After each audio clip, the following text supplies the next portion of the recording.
Olá pessoal, aqui Micael Souza do canal Jogos no Tabuleiro. Hoje vamos fazer aqui mais uma conversa a dois e temos aqui, para não variar, um convidado muito especial que provavelmente vocês já viram por aí no YouTube já há muito tempo e temos cá hoje o Fábio Lima. Tudo bem, Fábio? Olá, olá, tudo bem? Olá, Micael. Olha, antes de mais, obrigado pelo convite, por estar aqui. É sempre um gosto falar contigo, mas assim neste formato nós nunca tínhamos estado. Portanto, vai ser aqui também uma novidade e que espero que seja aqui também desafiador, digamos assim. É verdade, já tivemos aí noutras conversas com mais pessoas, mas acho que nunca estivemos os dois a falar mesmo sobre Sim, assim desta forma não. Assim tão desta direta, forma tão direta. Aliás, e acho que até nunca jogámos um jogo. Eu penso que não. não. Olha, é uma boa pergunta, mas eu acho que não, nem sequer na Leriacon, pelo menos do que me lembro. Acho Eu, que não. eu acho que era Não, para. talvez jogámos numa Lisboa Con, será?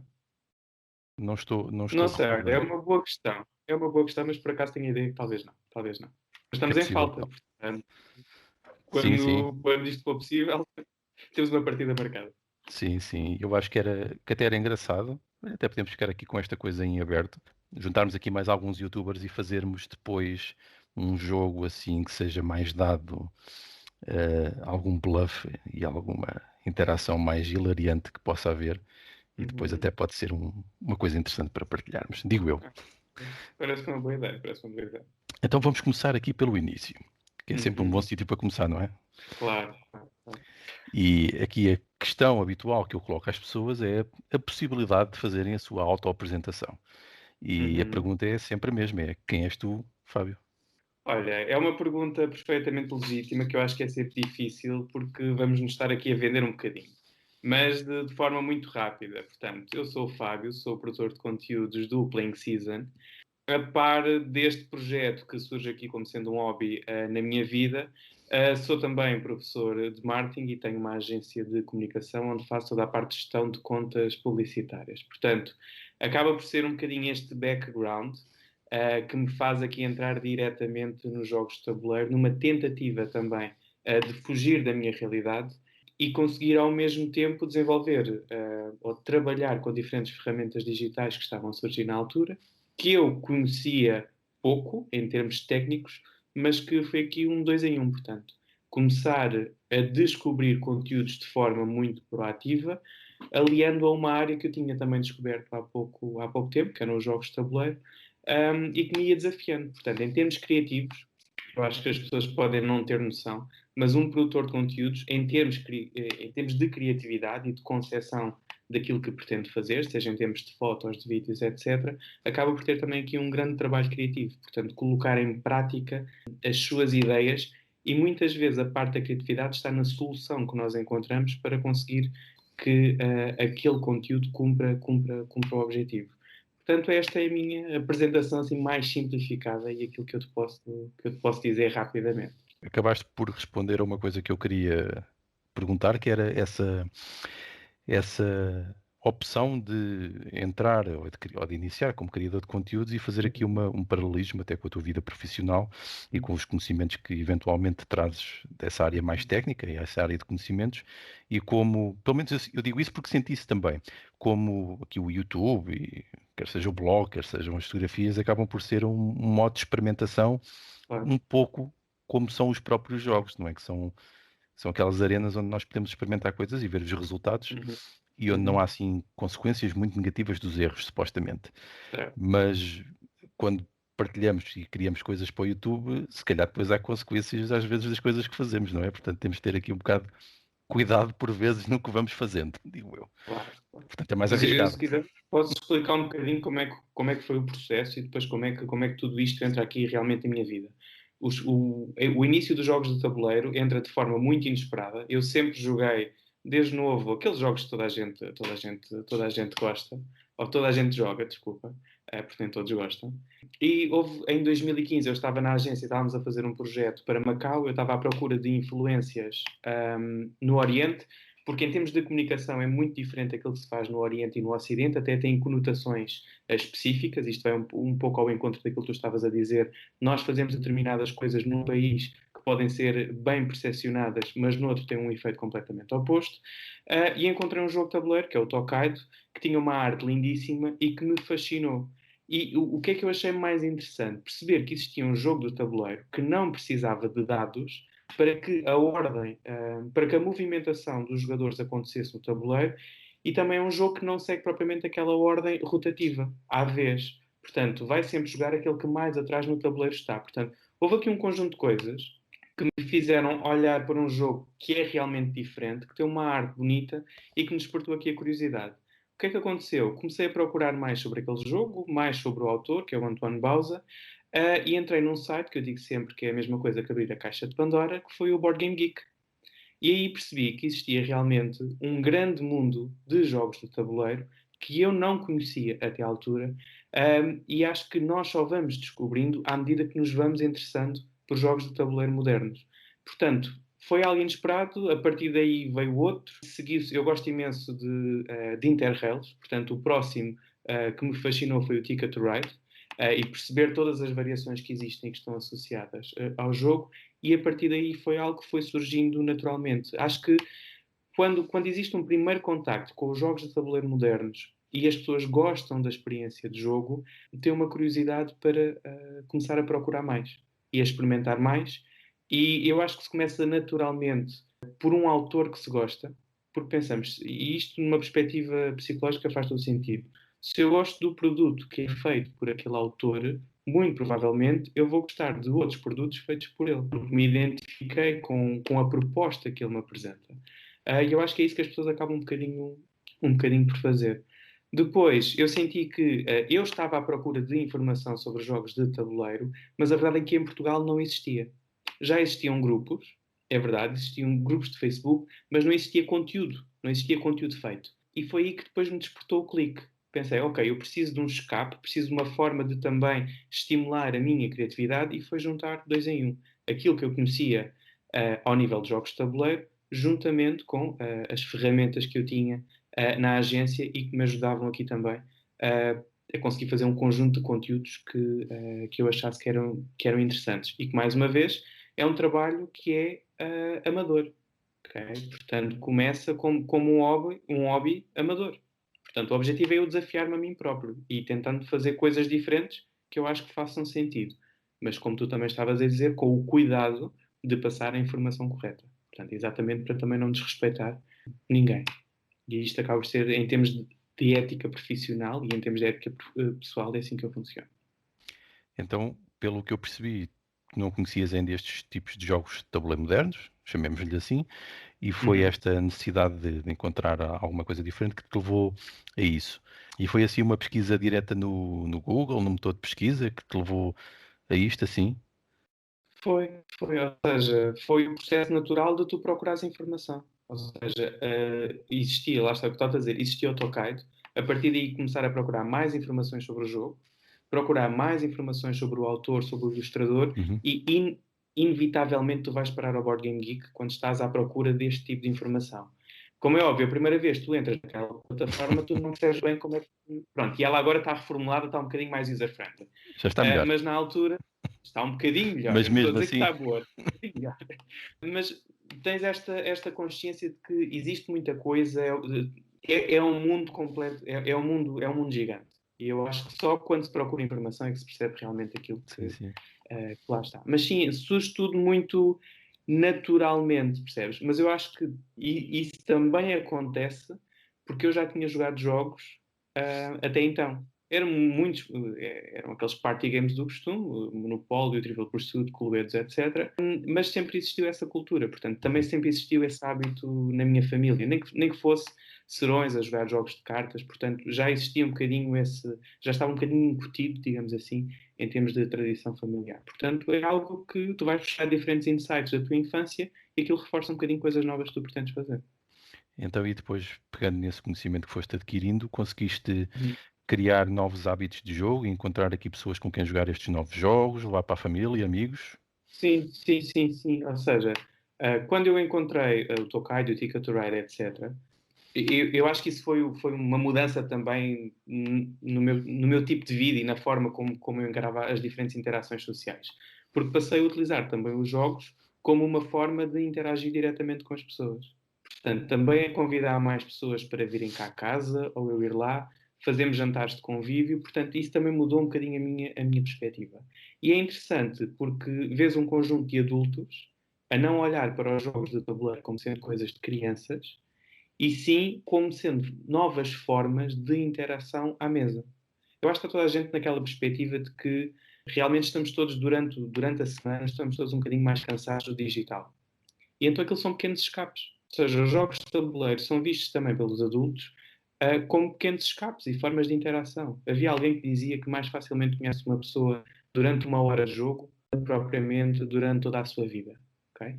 E porquê? Porque tu tens ali digamos, um cenário, não é? Minimamente controlado. Tens determinadas regras que tu tens que cumprir. E é perceber de que forma é que a pessoa se comporta, perante aqueles dados, de que forma é que a pessoa se comporta. Percebes? E isso é importante. É importante e acho que também é desafiante.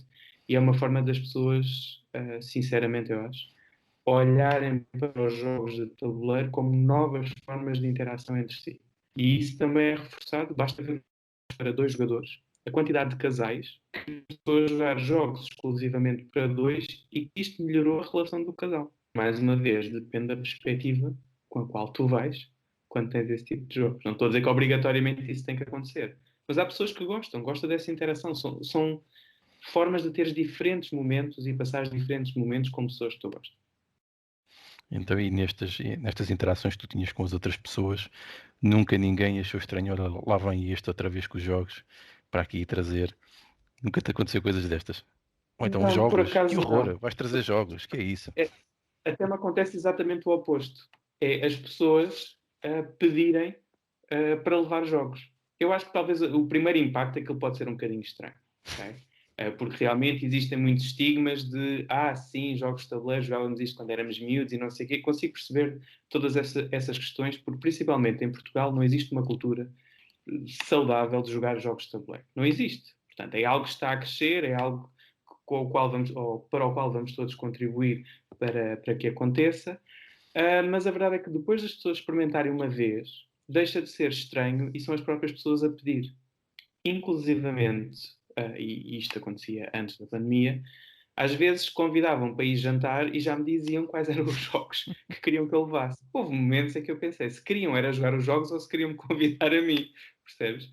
Mas existe aqui este lado. Eu acho que pode parecer estranho ao início, mas depois são as pessoas que naturalmente começam a pedir esse tipo de interações. Da mesma forma que eu também consegui criar grupos, digamos assim, de jogatanas. Ou seja, nós tínhamos já determinados grupos para determinados dias da semana ou em determinados momentos em que nos reuníamos para jogar ou para experimentar jogos novos ou para fazer diferentes coisas. Portanto, passou a fazer parte da minha rotina, mas acho que também passou a fazer parte da rotina das pessoas que estão à minha volta. Depois é um efeito bola de neve. Essas próprias pessoas também começaram a comprar jogos, também começaram a seguir mais coisas e conheço imensas pessoas e os jogos de tabuleiro ajudaram-me também a conhecer muitas mais pessoas pelo país e em sair um bocadinho da minha bolha e a conseguir lidar com diferentes pessoas, reagir a diferentes situações, portanto, acho que acaba por ser também positivo a esse nível. Então, pelo que eu percebi, foste criando os teus grupos, não é? De jogo, os vários Hum, tais grupos de jogatanas, como dizias. Eu, hum, eu imagino, pelo menos comigo acontece. Eu também tenho alguns grupos diferentes em que se jogam determinados jogos com aquelas pessoas, não todos, alguns mais específicos. hum. Depois depende se é mais party games, ou seja, jogos mais pesados, ou o que seja, ou às vezes jogos de um autor, ou às vezes só um jogo em particular. Mas tu também costumas participar, quer dizer, costumavas, porque agora não podemos, né? Costumas participar também com as comunidades que fazem os grupos dos encontros regulares. Eu penso que em Lisboa há vários, não é? Pelo que eu soube. Uhum. Costumas participar também nesses encontros? Se calhar aí vou-te responder em mim e vou-te explicar porquê. Eu comecei a ir a alguns encontros que aconteciam, mas o que eu senti, em alguns casos, não estou a dizer que é em todos, é que os grupos já estavam previamente formados. E muitas vezes os próprios grupos pré-definiam os jogos que iriam jogar tipo na semana seguinte. Isto fez com que, quando fui a um determinado sítio, a um ou outro encontro, sentia que não existia grande espaço para interagir porque era uma pessoa nova e os grupos já estavam pré-definidos. Antes de formar estes grupos de amigos de forma regular, existiam diferentes board game cafés, ou pelo menos que estavam a surgir diferentes board game cafés, e as pessoas reuniam-se aí. E eu aí sentia que existia uma maior flexibilidade para hoje jogares com um, amanhã jogares com outro. Okay? Da mesma forma que quando vais a esse tipo de sítios, tens pessoas que te recomendam determinados jogos. E acho que é uma forma de tu também sair da tua zona de conforto. Ou seja, darem-te o jogo que tu nunca pensaste jogar, que vais completamente open mind para a mesa, e isso é interessante. Primeiro, não tens de estar a aprender as regras, alguém explica-te, porque normalmente isso cai em cima de mim, não é? Eu percebo, e se calhar é em cima de ti também, quando está do teu lado. Portanto, também te alivia essa parte, não tens de estar ali antes a preparar todo o jogo, mas também senti que fui-me encontrando várias vezes com as mesmas pessoas e depois sentimos que já estávamos familiarizados o suficiente para nos convidarmos para casa uns dos outros. Há uma regra, há ia dizer um saying, há tipo um ditado muito interessante, em que o pessoal em Lisboa é muito difícil tu receber as pessoas em casa, o que é algo totalmente diferente do que acontece no Porto, onde mais facilmente convidas as pessoas para a tua casa. Portanto, em Lisboa é muito difícil alguém convidar-te para casa sem te conhecer muito bem. Portanto, eu acho que é o processo natural de quem vive aqui. É, vais fora, começas a encontrar-te com regularidade com as pessoas e quando já sentes a tal confiança, esses grupos começam a ser em casa e acabas por sair um bocadinho daquela bolha de board game cafés, associações, etc. Mas é isso, ou seja, comecei por aí e depois consegui criar determinados grupos, mas como tu dizes, também para jogar coisas diferentes. Isso até me veio lembrar aqui mais umas coisas que agora me estão a apetecer aprofundar. Ok. Para já porque falaste disso que é muito importante. E é uma coisa que, por exemplo, nós sentimos aqui bastante em Leiria, no nosso grupo, na nossa associação, dos Board Gamers de Leiria, da Associação Asteriscos. Porque nós tínhamos os encontros regulares e um dos problemas é que, de facto, quando aparece alguém novo, é difícil, e especialmente e também o espaço físico também é assim, porque entras numa sala, tu vês montes de gente, vês montes de mesas, montes de coisas, tu não conheces nada, não sabes nada do que é que está ali a passar, e nós fizemos uma espécie de coisa informal, embora depois caia sempre sobre os mesmos, coitados, são sempre os massacrados, mas que acabam a ser pessoas que gostam de fazer isto, fazem um papel de mestre de cerimónias, e Uhum. nós tentamos ter sempre alguém disponível para ensinar a integrar as pessoas. E em parte foi isso que permitiu que nós passássemos de encontros de 6 pessoas, que foi assim que começou, 6, Uhum. para encontros de 60. Foi uma Uhum. coisa gradual deste género, porque, por exemplo, agora, nos nossos últimos encontros antes da pandemia, eu já não conhecia metade das pessoas que estavam na sala. Nem Certo? as pessoas me conheciam a mim, não era preciso. Mas era uma coisa que foi orgânica. Por isso é como diz, acho que é muito importante haver essa disponibilidade para alguém fazer isso, tal como nós temos a disponibilidade para fazer aqui estes vídeos para partilhar, não é? Mas Certo? também é muito importante quem faz isto in loco, realmente, nos sítios, nos encontros, Não, nos espaços. estou totalmente de acordo contigo. Eu acho que os grupos locais e as associações têm um papel fundamental para atrair novas pessoas para o hobby. Mas da mesma forma que eu acho que se tu tiveres uma má experiência inicial com estes grupos, também te podes afastar porque tu sentes, não quer dizer que não és bem recebido, mas quase parece que existe ali um mundo fechado, não é? Onde tu tentas entrar e não te dão ali muita liberdade.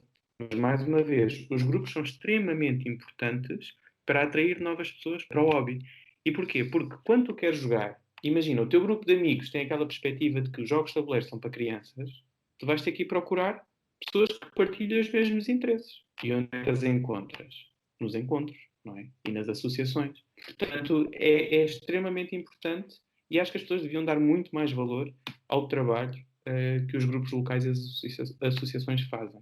Porque parece-me que são um primeiro passo para que as pessoas se sintam bem, se sintam confortáveis, que experimentem mais jogos, mas também que comprem mais jogos. E por falar nisso, daquilo que disseste também anteriormente, e outra coisa que me lembrou aqui foi uma sensação que eu tenho e que me tenho vindo a perceber, que são muitas pessoas que jogam estes jogos e que acabam por ter os seus pequenos grupos em casa Uhum. e que nunca interagem com aquilo que nós chamamos a comunidade. nem sequer nestes encontros, nem sequer procuram conteúdos online. Já te apercebeste disto? Eu tenho-me apercebido de casos destes. Pessoas que têm imensos jogos em casa, imensas, sabem coisas, mas não estão minimamente ligados a nada. Define-me o que é que tu entendes que deve ser a participação da pessoa na comunidade. Por exemplo, nunca vai a um encontro destes coletivos, não vai a convenções, não participa em debates nos grupos de Facebook, por exemplo, não comenta nos Eu acho que vídeos. há muitas pessoas que são naturalmente tímidas, ok? E eu acho que isso pode ser uma barreira muito grande. Portanto, eu acho que é preciso alguma coragem para tu ires a esses encontros, não conhecer as pessoas, e digo coragem porque tu não sabes aquilo que vais encontrar. E nem todas as pessoas se sentem confortáveis em expor-se dessa forma. Daí eu perceber que seja mais fácil ires, por exemplo, a um encontro local, está mais perto de casa, tens menos risco, é uma coisa um bocadinho mais controlada, do que, por exemplo, ir a uma convenção. Okay? Da mesma forma, eu acho, e já disse isto várias vezes, eu acho que a própria lógica das convenções em Portugal é diferente do que é a lógica de convenções na Europa. Okay? Parece-me que em Portugal a ideia é, temos aqui diferentes mesas e isto é um encontro de board gamers alargado. E acho que muitas pessoas, quando vão a uma convenção, para além disso, querem outro tipo de coisas. Querem ações relacionadas, por exemplo, às talks que tu fizeste na Leiria Con. Acho extremamente importante, porque é um conteúdo alternativo àquilo que era o mainstream de uma convenção em Portugal. E quem tem interesse nesse tipo de coisas vai assistir. Mas também me faz falta uma vertente um bocadinho mais comercial. Ou seja, eu poder ir a uma convenção e comprar jogos, ou ter promoções, ou ter exclusivos, ou ter qualquer coisa que possa ser um apelativo para eu ir. Porque eu acho que há pessoas que encaram uma convenção como sendo um género de feira. Portanto, para mim, desde o primeiro momento, que faz sentido. Isto talvez seja a minha perspectiva de marketeer a falar, ok? Mas eu acho que faz todo o sentido as editoras estarem presentes com bancas. Da mesma forma, por exemplo, nas feiras do livro, as editoras têm o jogo do dia ou qualquer coisa assim. Acho que as editoras podiam ter esse tipo de promoções numa convenção. Era um estímulo adicional para as pessoas lá irem. Percebes? Porque senão vai ser a mesma questão de timidez.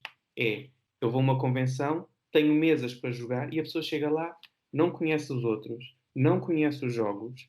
Às vezes, por muito boa vontade que exista, não existem voluntários suficientes para conseguir dar o acompanhamento necessário. E às vezes tens uma família de 4 pessoas que vai sozinha, que fica sozinha numa mesa a jogar, não interage com mais ninguém e acaba por não usufruir da experiência total. E eu acho que é por isso. Porque lhes falta um conjunto de coisas adicionais que lhe permitam explorar a convenção e dar-lhe talvez um bocadinho mais este ar de feira. Eu não estou a dizer que tem que ser uma essa, acho que não.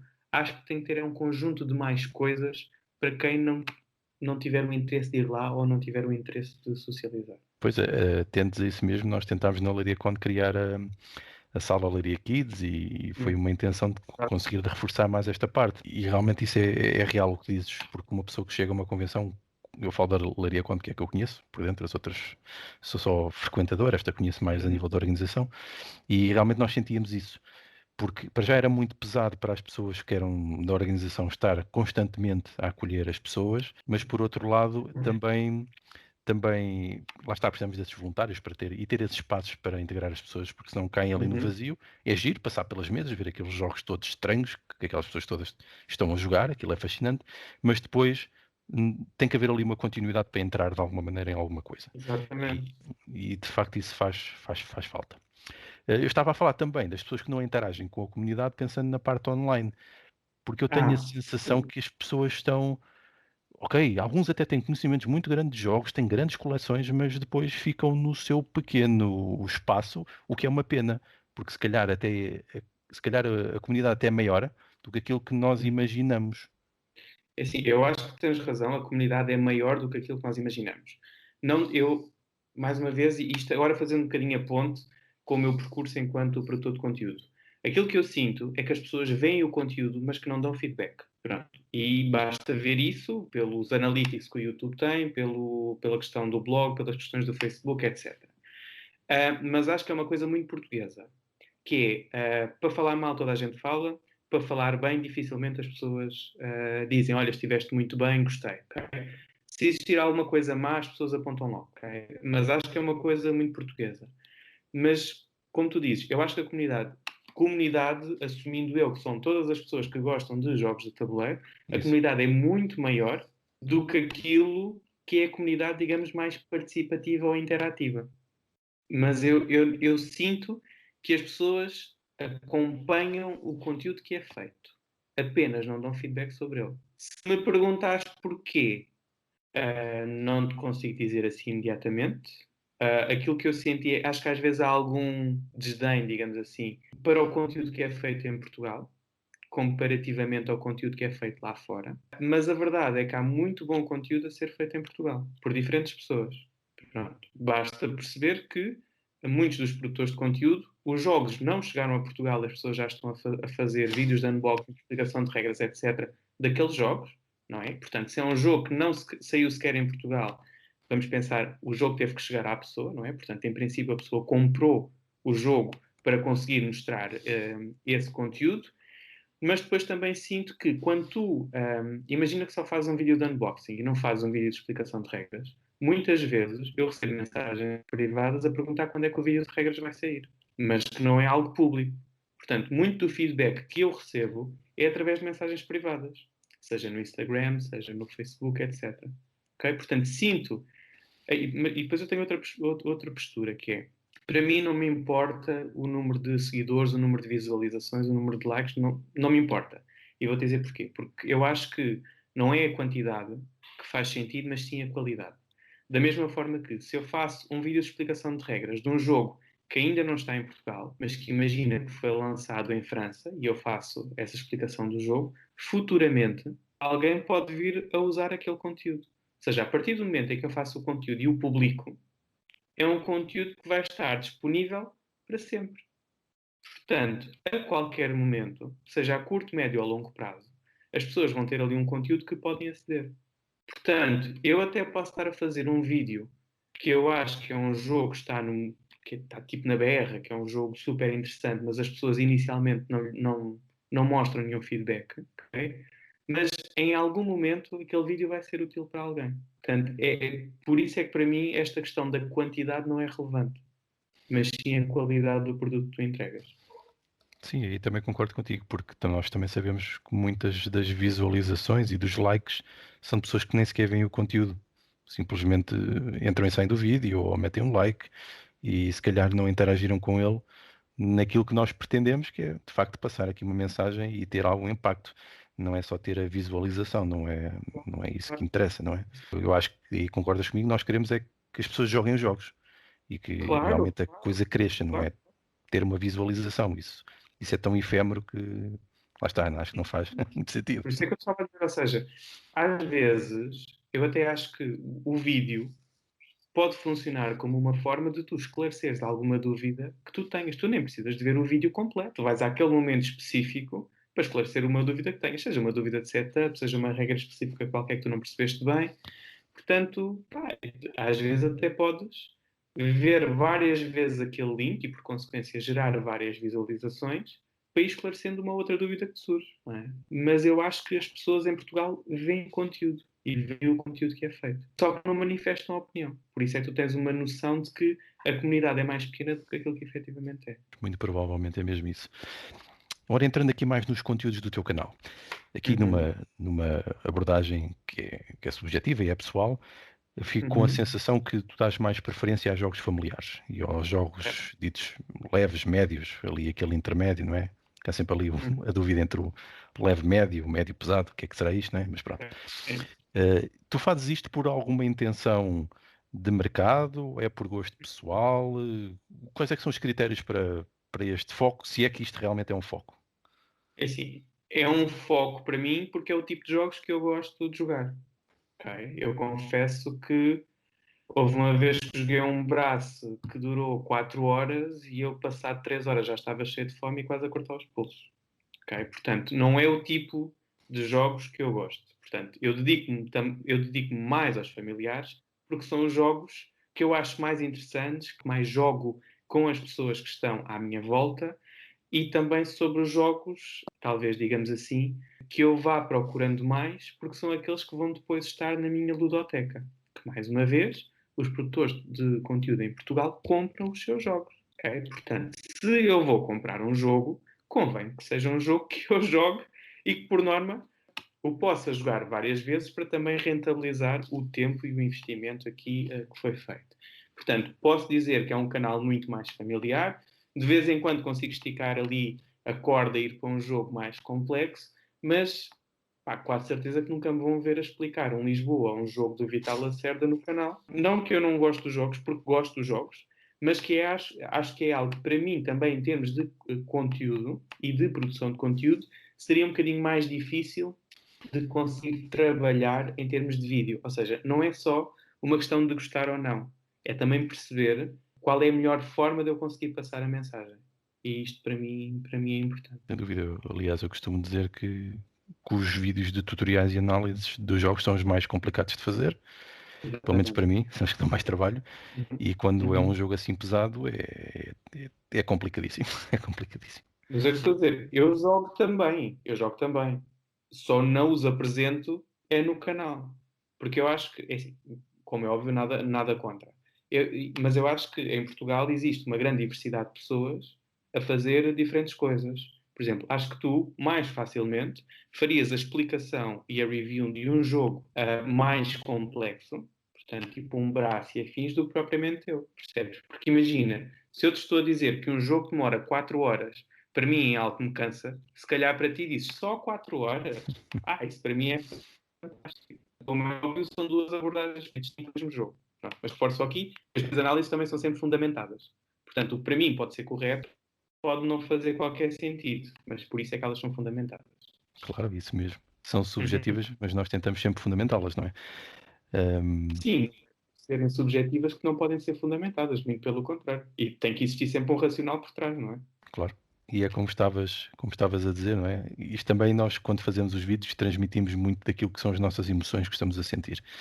Claro, claro. E provavelmente se tu gostares de um jogo, vais conseguir comunicar de uma forma muito mais cativante do que se estiveres a fazer um frete e a abordar um jogo que não gostas.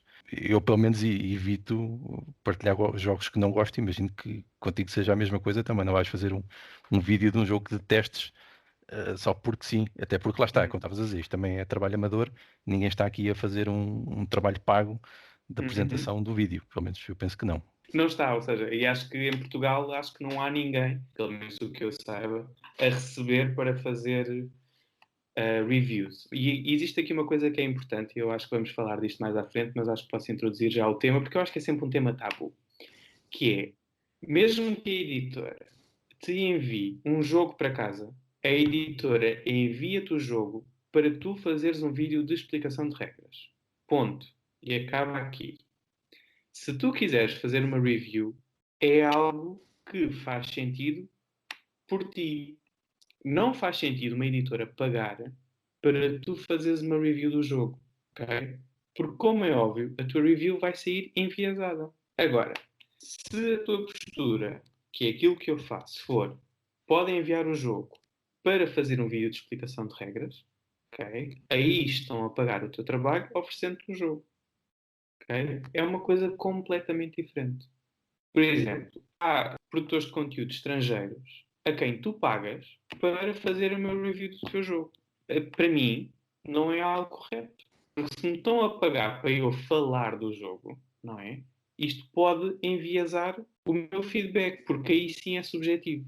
Enquanto que tu, ao explicares um jogo, és objetivo, e aí não existe qualquer problema, não é? Porque, ou seja, quando explicas o jogo, não vais dando feedback.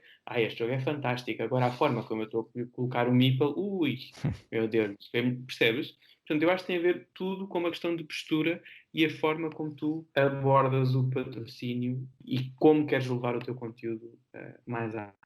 Da minha postura é mais ou menos semelhante a essa. Eu digo à editora: vocês podem me mandar isso, ok? Mas não há promessa nenhuma que isto vai entrar no meu canal. Exatamente. Depende. Sim, Se até eu porque achar que muitas vale a vezes. pena, sim. Se não, não encaixa. Até porque também, de certeza que já te aconteceu a ti, às vezes recebemos na caixa do correio jogos e a editora nem nos perguntou se nós queríamos ou não o jogo para fazer o review. Pois. A review, neste caso, quando eu digo review, aqui Legal. estava a falar de toda a explicação completa. Ok? Portanto, é uma questão de perceber. Eu acho que é importante, tu, enquanto produtor de conteúdo, perceberes com que postura é que tu queres estar no mercado. Depois, eu acho que é importante e é fundamental a ética profissional que tu tens. Ou seja, mesmo sendo uma coisa amadora, tu tens que fazer as coisas bem feitas. Tens que fazer as coisas de forma correta. E acho que se tiveres uma postura errada, naturalmente o mercado vai fazer essa seleção e vai dizer se quer ou não continuar a ver-te. Mas acho que isto também é importante para o lado das editoras. Perceberem que aqui ninguém está a comprar a tua opinião.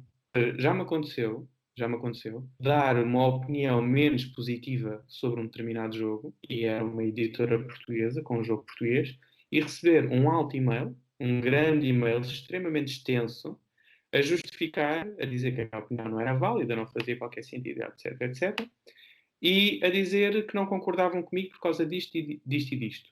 É perfeitamente legítimo. Da mesma forma que eu tenho a legitimidade para dar a minha opinião, a editora também tem legitimidade para fazer a sua contra-argumentação, não é? Mas, mais uma vez, se eu dou uma opinião e essa opinião é fundamentada, não é? Não há muito ali que tu depois possas dizer de contrário, não é? Podes contra-argumentar, mas não vamos andar a fazer bola para um lado, bola para o outro, para ver quem é que tem razão. Isso não faz qualquer sentido, percebes? Portanto, acho que é importante fazer esta clara distinção entre o que é um vídeo de explicação de regras e depois o que é a tua opinião sobre determinado jogo. Pois. Eu aqui sou um bocado, se calhar, ainda mais radical, porque para mim oferecerem-me um jogo não é pagar-me o tutorial e análise. Muitas vezes é disponibilizar-me para eu ter com que fazer a dito vídeo. Eu nem acho que isso seja um pagamento por si, não é? Porque se não tiveres o material não consegues fazer. Como é óbvio. Mas a questão é um pagamento por si, porque tu produziste um conteúdo e não tiveste que pagar aquele jogo. Okay? Como é óbvio, a editora teve um investimento que foi feito da parte dela, não é? Pronto, e depois é outra questão. Quanto é que realmente é o investimento da editora face ao retorno que depois tem? Pronto. E isso é uma discussão que eu tenho há uns anos, mas que não vamos entrar por aí. Fica para outro vídeo, porque estava claramente um vídeo inteiro. Mas é o que tu estás a dizer, ou seja, quando a editora te envia um jogo para tu fazeres conteúdo, portanto, assumes que quando estás a fazer um vídeo de explicação de regras, não é? Esse jogo que tem um investimento vem pagar o vídeo que tu foste fazer. E isso é uma postura. Agora, como é óbvio, a editora pode te enviar uma coisa que tu nem pediste. Portanto, também não tens de sentir na obrigação de, por causa disso, fazer um vídeo, não é? Portanto, se não houve um acordo prévio e tu recebes qualquer coisa que não pediste, não tens que sentir obrigado ou na obrigação de fazer algo, porque eu acho que se as pessoas entrarem neste registro e um produtor de conteúdos começar a fazer coisas de forma obrigada ou com essa pressão, isso vai-se notar. E vais perder o interesse. Porque depois também percebes que o tempo que tu dedicas a fazer este tipo de conteúdos não compensa. Portanto, isso Pois não faz sentido. é melhor nem fazer contas das horas porque não Claro, claro. compensa mesmo. Não, por toda a gente, é Isto assim, não tem noção. exatamente. Toda a gente olha para um vídeo e toda a gente diz imediatamente na cara: eu fazia melhor do que isso. Pronto. E tu perguntas, então experimenta. Onde é que está? Primeiro, questão de material. Temos a compra de imagens, temos o som, temos os editores de vídeo, temos filtros que tu possas usar, tens o próprio jogo que é comprado, não é? E que depois há muita gente que diz: ah, sim, olha, por causa do teu vídeo comprei o jogo, ou por causa do teu vídeo não comprei o jogo, não é? Ah, mas a verdade, e já para não falar do tempo, não é? Que se dedica a fazer tudo isto, a pensar no guião, a pensar nas diferentes coisas. Acontece-me, e agora aconteceu mais recentemente, gravar uma data de vídeos e o cartão de memória pifou, ou seja, foi tudo à vida. Portanto, vou ter que investir no novo cartão de memória. E é um conjunto de coisas que vou investir da onde, não é? Portanto, os canais não são financiados. Não há pagamento por parte das editoras. Vem tudo do nosso bolso. Portanto, às vezes até é um bocadinho ingrato quando as pessoas olham e dizem: ai, fazia melhor do que tu. Pronto, então faz. E depois tens canais que surgem e duram para aí 2 ou 3 meses porque percebem que claramente não tem tempo e é perfeitamente legítimo. E depois também depende um bocadinho das fases da vida em que estás, não é? Qualquer pessoa que tenha bebés, não é? ou filhos mais pequenos, ainda por cima, nesta altura, é extremamente complicado conseguir fazer conteúdo e ter uma casa silenciosa. E, portanto, são várias coisas. Eu acho que não há noção, muitas vezes, do trabalho e do investimento que é feito. E eu lembro-me que ao início recebia muito, lá fora é que é melhor, o Rado é que é bom, o Tom Vessel é que é bom. Eu disse, olha, pois, se eu tivesse o financiamento que eles têm todos os meses, também eu ficava em casa só a produzir conteúdos com alta tecnologia, não é? Portanto, assim, não estou a dizer como é óbvio, se tivesse a possibilidade que eu faria. Eu gosto muito da minha profissão, eu gosto daquilo que faço, percebes? Mas a verdade é que existem outro tipo de condições. Olha, dou-te o exemplo do Rado, em que, pronto, em alguns casos também há editoras que lhe pagam, não é? Ou seja, há editoras que lhe pagam para além de enviar os jogos, para ele fazer um conteúdo um bocadinho mais profissional, portanto. Se alguma vez o mercado português chegar a esse nível, coisa que eu acho que não vai acontecer nos próximos 5 anos, se calhar as pessoas também conseguem melhorar muito, muito a sua qualidade, não é? Olha, imagina, se calhar em vez de estarmos a fazer uma Skype call, cada um estava a gravar com a sua mega câmara e depois fazíamos uma edição um bocadinho mais profissional das coisas, não é? Portanto, acho que às vezes falta um bocadinho esta noção e esta sensibilidade e é algo que eu apelo aos anos, não é? O feedback construtivo das pessoas, mas pronto, isso depois já seria outro tema.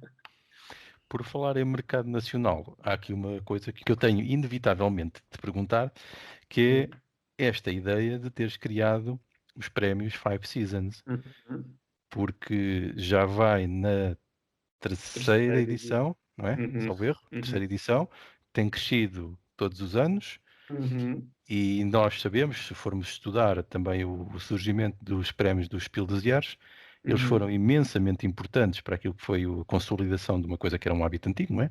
E uma indústria muito grande, mas foram importantes para dar aqui algum corpo. O porquê destes prémios?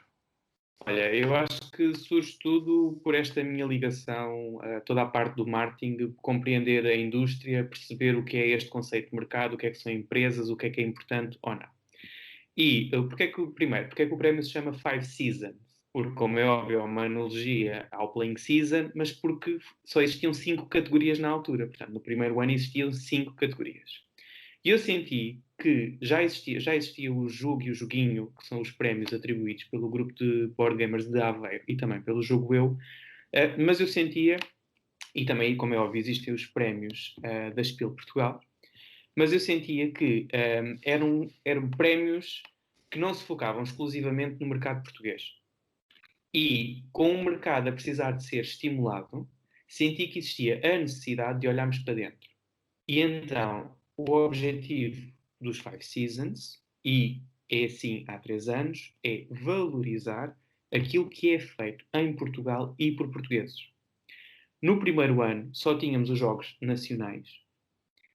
A partir do segundo ano, passámos a ter jogos nacionais e internacionais. E tu dizes, ok, mas isso aí acaba por ser contraditório à tua postura. E eu digo-te que não. Porque nos jogos internacionais, os jogos têm que ter obrigatoriamente regras em português. O que é que isto implica? Que tenha que existir uma editora ou distribuidora por trás. Em suma, o objetivo dos prémios é olhar também para os investimentos que as editoras e distribuidoras fazem em Portugal de forma a conseguirem estimular o mercado. Okay? E isto facilita também na altura em que temos que filtrar os diferentes jogos que ocupam as diferentes categorias. Qual é a outra vantagem? É pedir ao público também que contribua para a votação, mas também reunir vários produtores de conteúdo que têm um grande conhecimento daquilo que acontece no mercado e das diferentes opções e estratégias que o mercado está a seguir, de forma a também se poderem manifestar e indicarem quais são os melhores jogos que, num determinado ano, estiveram presentes no nosso mercado. Okay? Portanto, de forma resumida, os prémios surgem para destacar e premiar aquilo que são, ou aquilo que é o mercado de jogos de tabuleiro em Portugal, mas também o próprio investimento, digamos assim, de tempo, de esforço, de dinheiro que as próprias editoras e distribuidores portuguesas estão a fazer. E para mim é extremamente importante que não seja, que apesar de ser um projeto que é organizado por mim, tenha o apoio de outros produtores de conteúdo. Portanto, é um projeto, como eu digo sempre, de todos. É um projeto conjunto e que faz sentido porque não é o projeto do Fábio, não é o projeto do Playing Season. Okay? Portanto, acaba por ser aqui, de forma mais genérica, digamos assim, um reconhecimento que o mercado dá a esses prémios. Parte positiva é que no primeiro ano, eu acho que sempre que surgem coisas novas, toda a gente olha sempre de pé atrás. Olha, o que é isto? O que é que este vem aqui fazer? Isto não faz qualquer sentido. A verdade é que depois de se perceber o impacto que os prémios tiveram no mercado, ao ponto de algumas editoras, depois de vencerem o prémio de jogo do ano ou em cada uma das categorias, conseguiram contratos em termos internacionais, portanto, para internacionalização dos seus jogos, seja para o mercado alemão, que é um mercado gigantesco, seja para os Estados Unidos, etc. Portanto, os prémios começaram com esta perspectiva, mas neste momento existe também um reconhecimento por parte das editoras de que os prémios possam ser úteis, porque também levam os jogos mais além. E um jogo que é reconhecido em Portugal, um jogo português que é reconhecido em Portugal como sendo jogo do ano ou vencedor numa determinada categoria, é um reforço quando, ao nível de negociação contratual e de exportação dos jogos, quando as editoras chegam com este chavão, com este prémio, isto depois também facilita. Não estou a dizer que imediatamente conseguem um contrato, mas a verdade é que facilita o processo. E acho que esse reconhecimento é também bastante importante, e acho que é por isso que também existe, por parte das editoras, este interesse em partilhar e divulgar também os próprios prémios para perceber também o reconhecimento que o mercado dá a determinados jogos. E este ano, como tu disseste, tivemos uma participação recorde por parte da comunidade. E isso também foi bastante importante. Portanto, sente-se que a própria comunidade, que talvez não interaja tanto em termos de feedback e participação nos grupos, acaba por depois participar neste tipo de iniciativas, o que eu acho que é bastante importante. Disseste que não era um projeto individual, mas Uhum. grande parte do trabalho é teu. E eu imagino que tiveste aqui dificuldades e desafios para superar. O que é que foi assim mais difícil para implementar uma coisa destas, que é uma coisa com muitos jogos, muitas categorias, que tem que ter uma plataforma, que tem que ter gestão de dados, tem que ter Certo. divulgação, tem que ter Olha, tudo. posso dizer que eu começo, ou seja, qual é o meu objetivo sempre? Eu sei de jogos, neste momento, que vão sair em 2021 e 2022, não é? Porque, ou seja, existe também uma confiança por parte das editoras para me irem comunicando alguns dos lançamentos, que eu não os revelo, ok? Mas que ficam para mim, para que consiga também, em simultâneo, ir acompanhando o que são os lançamentos e aquilo que pode ou não ser publicado em Portugal. Eu posso dizer que, não sei se em 2021 vamos ter prémios ou não, ok? Mas eu tenho uma lista onde vou apontando e ao longo do ano vou começando a organizar os diferentes jogos que podem ou não ser lançados, ok? Portanto, implica, para não estar a concentrar tudo na mesma altura, implica que durante o ano eu vá preparando este processo, ok? Mas também sei que os diferentes produtores de conteúdo também estão a par daquilo que vão sendo as novidades, também vão experimentando os diferentes jogos, e isto faz com que também ao longo do ano, neste momento, já tenham uma consciência também dos diferentes jogos que vão saindo. Dificilmente um jogo que saia em Portugal, criado por uma editora portuguesa, não estará em nenhuma das categorias. Okay? É muito difícil um jogo não ter critérios necessários para estar presentes. Portanto, como é óbvio, todos os produtores de conteúdo estarão a par dessas questões. O que é mais difícil? Pá, posso dizer que talvez, agora se calhar já não se sente tanto, inicialmente o mais difícil era reconhecerem que isto pudesse ser útil, ok? E se calhar quando tu pedias mais informações, desvalorizarem o trabalho que estavas a fazer. Neste momento já não sinto isso, mas sinto que pode ser difícil que todas as pessoas consigam experimentar os jogos que estão em análise. Isso pode ser a parte mais difícil. Mas acho que também cabe um bocadinho às editoras possibilitar esse tipo de informação. Okay? Seja proporcionar momentos onde tu possas experimentar o jogo, seja enviar-te um conjunto de informações alargados, seja a apresentação de diferentes conteúdos. Portanto, existem ali diferentes coisas que tu podes analisar. Em termos de gestão de dados, não existe assim grande ciência, não é? Portanto, aqui não é feita uma avaliação qualitativa, é feita uma avaliação quantitativa, digamos assim, e existe um formulário que as pessoas preenchem e depois te calcula automaticamente todos os dados. Portanto, é como se aquilo fosse um questionário, não é? As pessoas vão preenchendo para cada categoria, qual é o jogo que acham mais interessante ou não, e depois é uma questão de fazer a junção dos dados entre o que é a percentagem do público e o que é a percentagem do júri, e essa parte é que às vezes demora um bocadinho mais tempo, porque tens de estar ali a juntar a informação, a consolidar tudo e a fazer todas as questões. Depois, é um projeto que não tem financiamento por si, portanto, não existe nenhum financiamento, mas existem troféus que são produzidos. Portanto, isso sai, pronto, mais uma vez sai aqui deste lado. E é uma forma, mas lá está. Eu acho que também é uma forma de eu também conseguir contribuir e dar ao mercado aquilo que o mercado já me deu.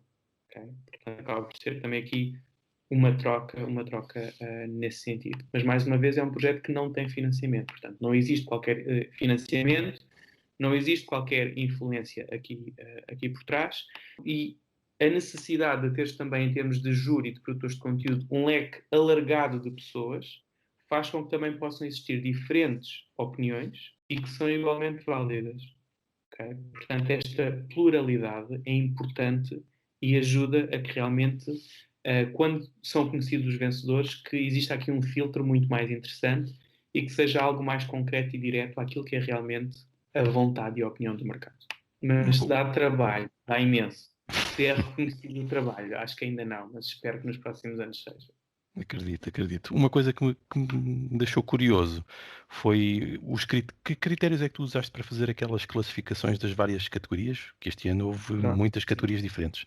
Exatamente. À semelhança dos prémios, não é? Como qualquer prémio, tem que existir um regulamento, e o regulamento foi partilhado, e inclusivamente antes das pessoas começarem a responder ao questionário, tinha um link que podiam clicar, onde tinham todo o regulamento.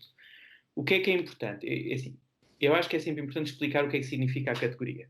E acho que para diferentes pessoas, os diferentes nomes dados às coisas podem ter sentidos diferentes. Okay? Por exemplo, entre eu e tu, para mim, o Wingspan nunca seria um filler game, ok? Isto é uma conversa que nós vamos ter várias vezes.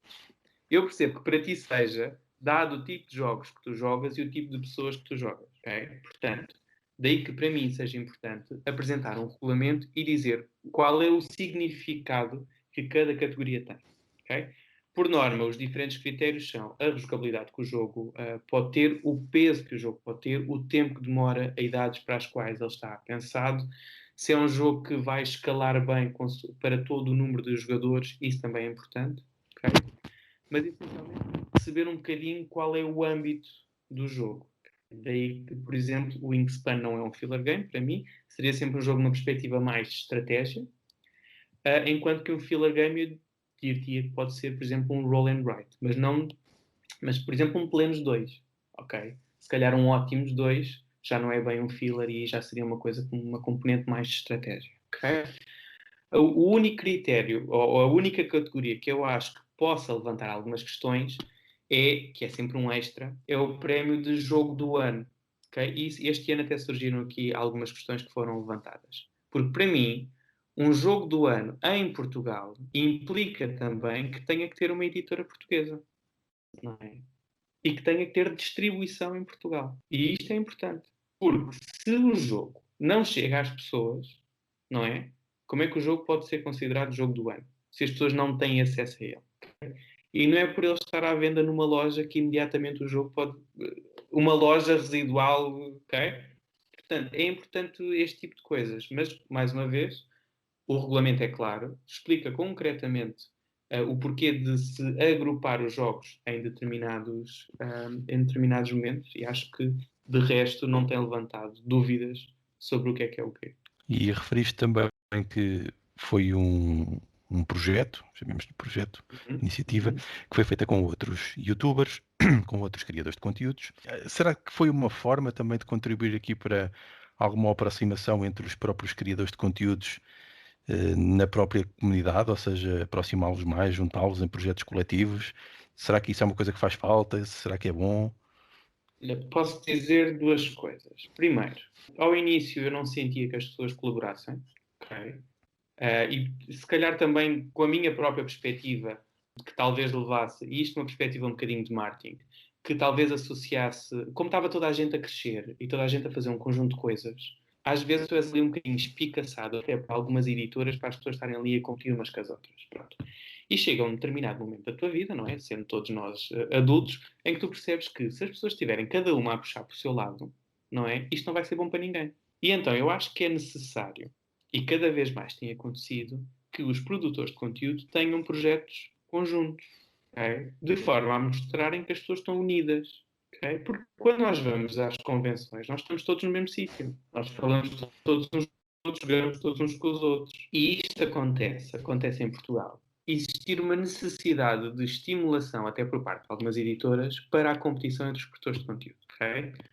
Eu acho que não percebi isto logo de início, percebi isto depois. E cada vez mais tenho esta postura de que as pessoas têm que se unir. E os produtores de conteúdo têm que se unir. Okay? Até para não acontecer algumas situações um bocadinho menos felizes que todos nós já passámos e todas as conversas de bastidores que às vezes são sempre um bocadinho mais desagradáveis, mas depois acabamos todos por saber o que se passa. Portanto, eu não sinto neste momento que existe a falta de solidariedade ou de projetos comuns entre os produtores de conteúdo. E isso viu-se quando nós fizemos a apresentação dos prémios Five Seasons, em que ou grande parte dos elementos do júri estiveram presentes naquela call. E confesso, diverti-me imenso e acho que nos divertimos todos imenso. Okay? Foi ali uma forma de estarmos juntos e de mostrarmos que aquele não era o projeto do Playing Season, era um projeto de diferentes pessoas. Okay? Até porque as pessoas também votam. Portanto, também era uma forma das pessoas também darem a cara pelos diferentes resultados que ali aconteceram. E acho que essa perspectiva foi mudando, ou seja, foi mudando e as pessoas estão cada vez mais a apoiar-se e interativas entre si. Pelo menos é o que eu acho. Podes ter uma perspectiva diferente. Mas sinto que foi algo que aconteceu há 2, 3 anos que se percebeu que mais valia estarmos todos juntos a remar para o mesmo lado do que estar cada um a puxar por si, porque só iria fazer mal ao mercado e não é isso que as pessoas pretendem. E falaste aqui deste papel das editoras que podem ter este papel também neste espicaçar dos criadores de conteúdos, não é? Acho que sim, acho que elas têm que nos subornar cada vez mais para nós andarmos em luta todos uns com os outros, mas quem me acompanha também sabe que eu estou a brincar e eu estou sempre no trash talk e neste tipo de comparações e nem tudo é para ser literal. E, e lá está, são abordagens diferentes que cada um de nós faz e o estilo de comunicação que segue, até porque isto é amador e acho que temos que nos divertir a fazer isto. Mas assim, de um ponto de vista assim mais formal, o que é que tu achas que as editoras podiam fazer mais para nos ajudar e ajudar a comunidade também? Olha, pronto, vou-te dizer algo que se calhar é extremamente utópico, não é? E eu consigo perceber que existam algumas questões financeiras ao barulho, mas posso dizer, começando com a comunidade. Eu disse no início desta conversa que achava que os grupos locais eram extremamente importantes para que mais pessoas pudessem entrar no hobby. Okay? Portanto, dizendo aqui do alto no meu poleiro que não tenho o budget para gerir, em termos editoriais, diria que talvez os grupos mais relevantes a nível nacional pudessem ter uma ludoteca com jogos que fossem enviados por parte das editoras.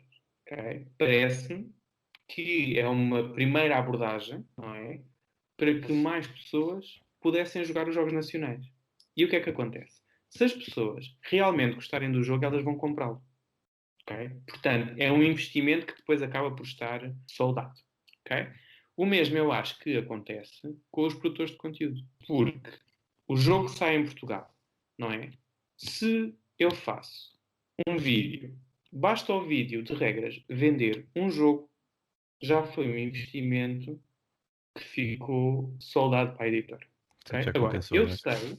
eu sei perfeitamente quantos jogos, ou tenho uma ideia, depois depende um bocadinho consoante o vídeo, quantos jogos é que o meu conteúdo pode gerar em termos de retorno. Da mesma forma que eu sei quanto é que efetivamente custa em termos de produção aquele jogo, que, como é óbvio, é totalmente diferente do valor de venda que chega ao mercado, porque depois existem diferentes margens pelo meio, ok? Portanto, parece-me que uma das formas de parceria imediata das editoras seria um apoio aos diferentes produtores de conteúdo, e como é óbvio, isso acontece, ok? Isso acontece. Os critérios para escolha das parcerias, aí fica ao critério de cada editora. Da mesma forma que eu acho que os produtores de conteúdo também têm que ter a consciência têm que ter uma maior frontalidade para abordar as editoras e dizer quero ou não falar sobre esse jogo, ok? Porque não é porque a editora te quer dar o jogo que tu obrigatoriamente tens que aceitar e sentir-te na obrigação de falar sobre ele.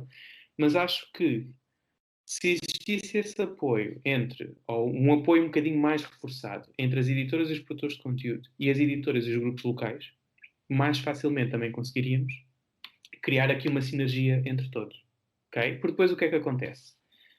A par dos jogos que são vendidos diretamente, eu depois tenho lojas online e cafés e afins a perguntar se podem utilizar os meus vídeos nos seus sites para alavancar vendas. Quanto é que recebo dessa comissão? Primeiro, não tenho comissão sobre isso. Mas a verdade é que há alguém a vender à pala do meu conteúdo, não é? E tu dizes, sim, mas as pessoas geram as visualizações. Mas ninguém recebe dinheiro através das visualizações em Portugal. Portanto, não existe aqui uma relação direta. Ou seja, em termos de esquema de distribuição e esquema de marketing, aquilo que faz sentido é que as editoras possam fornecer um jogo ao produtor de conteúdo que produz realmente conteúdo que é distribuído para as lojas. Lojas essas que depois podem ajudar a alavancar as vendas. Retorno esse que volta à editora. Pronto. Portanto, a juntar a isto, tens também os grupos locais. Eu não sei se vocês, na Asteriscos, fazem uma venda direta dos jogos. Isso aí parece-me uma coisa um bocadinho já mais complementar. Mas acho que é perfeitamente legítimo que um grupo local que tenha dimensão, não é? Possa ser apoiado por uma editora portuguesa. Mas com que perspectiva de novas pessoas irem lá, ou então pessoas irem lá de forma recorrente e poderem experimentar os jogos que depois as editoras vão ter à venda. Mais uma vez, eu volto a dizer, eu estou a dizer isto de forma utópica e aqui do meu poleiro sem budget para gerir. Okay? Porque eu também sei que não recebe, mesmo em termos de retorno que cada jogo dá para uma editora, também não tens um lucro assim extraordinário. Okay? Mas isto para mim, nunca o investimento num produtor de conteúdo e num grupo local deve ser visto como um custo. Porque, como eu disse, é um investimento. Porque tu estás a investir naquilo para ir buscar lucros futuros. Okay? Sim, é como tu dizes, por exemplo, posso falar aqui pelo grupo de Leiria. Uhum. As editoras fazem-nos chegar muitos jogos, não são todos, não é tudo, mas uma parte ainda considerável fazem-nos chegar. Para outros apresentam-nos boas condições de aquisição, mais em conta, e basicamente o apoio tem sido esse. Depois há umas que apoiam mais, outras que apoiam menos. Há editoras em que nós temos os jogos todos da editora, outras nem por isso. E também existe a possibilidade de fazer venda, e se fazemos menos, por exemplo, aqui é mais com casos pontuais, coisas específicas, não é propriamente o nosso foco, até porque isso exige uma estrutura mais pesada e nós somos também todos voluntários e não estamos para andar a competir com lojas, a ideia não é essa. Mas é como tu dizes também tenho essa noção, dá-me a sensação que depois também, pelos contactos com as pessoas e não tanto com as editoras, mas mais com as pessoas, muitas pessoas dizem depois, eu comprei este jogo porque vi o vídeo, ou porque não vi, ou porque gostei, ou então recomenda-me aí outra coisa para eu comprar, às vezes de vídeos que nós nem sequer fizemos, mas nós sugerimos outro jogo e a pessoa vai ver e ao outro lado, o outro criador de conteúdos, às vezes, e de facto compra o jogo por isso. Lá está, talvez nos faltem as estatísticas para comprovar isto. Eu também não sei como é que se podem arranjar, não é? Mas de facto tenho essa sensação também que há aqui algum impacto que eventualmente não está a ser contabilizado e não está a ser bem associado a quem o produz. É assim, o impacto, isto agora dizendo de forma sincera, o impacto é analisado por algum motivo e continua a existir um apoio nesse sentido. Ninguém, quando procura um jogo ou procura um conteúdo, vai imediatamente ao site da editora. Okay? Porquê é que as pessoas seguem produtores de conteúdo?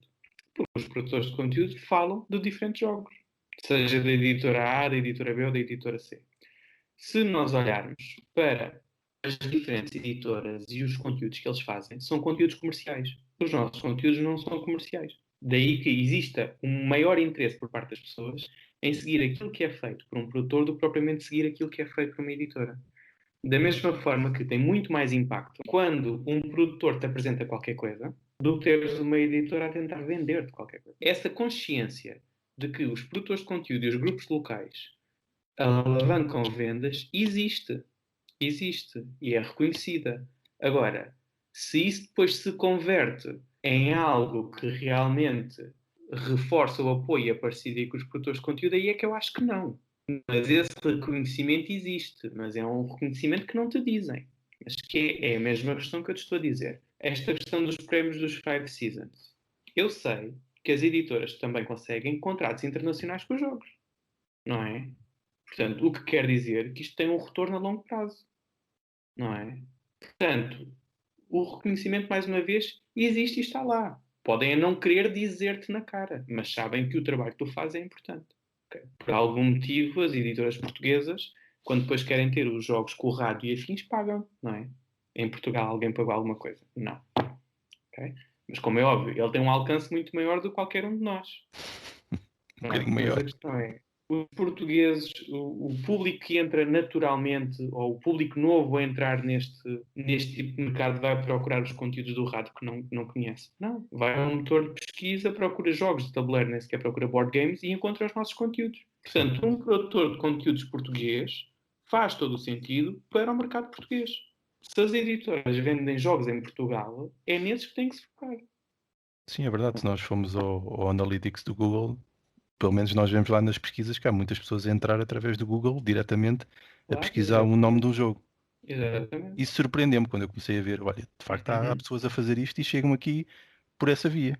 Curioso, Sim, sim. engraçado. Voltando aqui a outro tema também, como já partilhaste connosco, que és professor do ensino superior, e eu tenho ideia que já te vi partilhar alguma vez algo sobre teres usado jogos também nas tuas aulas. Isto é uma coisa que Já. tu costumas fazer, é regular? Olha, viste essa partilha numa entrevista de um programa da RTP2, onde eu falei especificamente desse assunto.